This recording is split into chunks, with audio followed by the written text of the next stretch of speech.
It's no secret that the California housing bubble has popped with hardships spread wide. Real estate expert Robert Kiyosaki predicted all of this would happen back in 2005, but most people didn't listen. It's the biggest financial bubble in the history of the world. So I have the benefit of traveling the entire world. All markets go up, all markets come down. So the market will come back. But right now, it's going to be a sled ride down. It might be down for a long time, simply because it's going to take more of a down payment because nobody trusts anybody anymore. And the next big sacred cow is your home is an asset.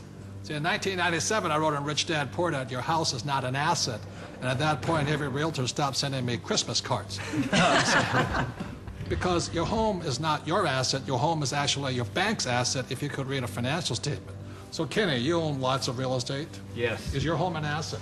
No, not my personal residence. A lot of people are in trouble today. Yeah. It doesn't produce any revenue. Right. You know, I pay the bank every month. It's the bank's asset. Yeah, and what everybody's to tell me, my house has appreciated in value. Again, that's capital gains versus cash flow. And what the people are finding out now that the real estate market has crashed, and this is all over the world, the value of their home has been sucked out. And so now somehow people are upside down because they're really finding out it's a liability because they still have to pay the bank on that mortgage. You know, so let's say they bought a house for $200,000, they still owe $180,000, but the house is only worth $100,000 now. And they're now finding out that your house is not an asset, it's a liability. And I'll tell you, I'm the largest originator of FHA and VA loans in the entire country out of everybody. I rent. What does that tell you? But as an accountant, is a house an asset? Oh, no, you know, the bank considers it, you know, they'll say it's an asset, and the financial planners will say it's an asset, but the reality is it's not an asset unless it's putting money in your pocket. And a house just drains money from your pocket. And the thing that one of my little pet peeves is that people say, well, if you own a house, though, you get a deduction for the interest. Yes, but it's money out of your pocket, and the best you can get is 40 cents on the dollar. Okay, so you're given $1 and you get 40 cents back. You're still out 60 cents. It's not difficult math. Your home is shelter. It's a place to raise a family, but it's not an asset that you're ever going to make money on. It's not a financial asset. No, you might make money in an uptrending market, but today the market's trending down. And that's why in 1997, what I said in Rich Dad Poor Dad, your house is not an asset, was heresy. Now people are going, oh my God, I should have listened to him. So I'm not saying don't buy a house.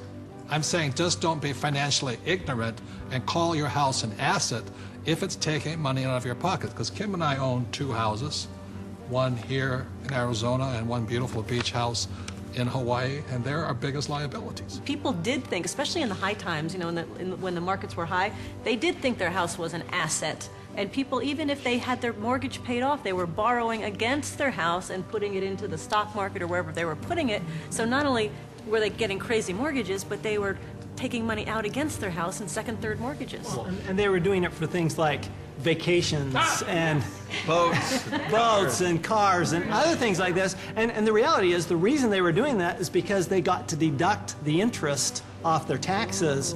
And so they thought that, well, this is okay because I get a deduction.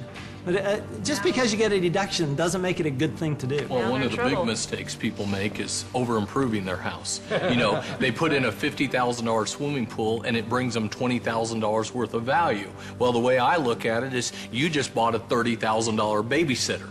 50% of the mortgages in Reno are underwater, meaning that the mortgage is greater than the value of the property.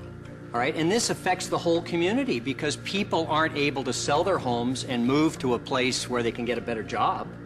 The neighbors aren't going to sell their house because values are so far down. So this has affected entire communities. And again, we've heard people say that your home is an asset.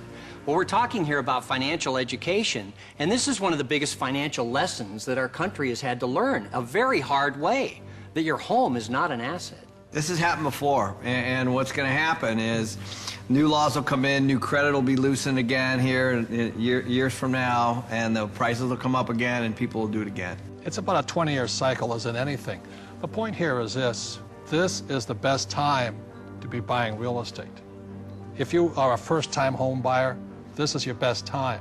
Just don't call it an asset. You know, this is the best time to getting back in the market. And that's why it takes financial education. The reason I'm in real estate is for one reason. It's debt. is one of the easiest assets to get debt on is real estate. But if you're going to use debt, you've got to be highly financially intelligent. Otherwise, if you're not intelligent, just keep calling your house an asset.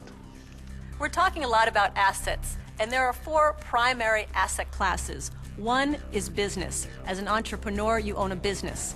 Number 2 is real estate, and we love rental properties that cash flow, real estate that puts money in our pocket every single month. Number 3 are paper assets, stocks, bonds, mutual funds, savings. Most E's and S's are in paper assets today. And number 4 are commodities, gold, silver, precious metals, oil and gas. For Robert and I, we're in business. We're in real estate. We own hundreds of properties in real estate.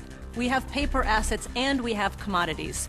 So for us, when we talk about diversification, we're in all 4 asset classes.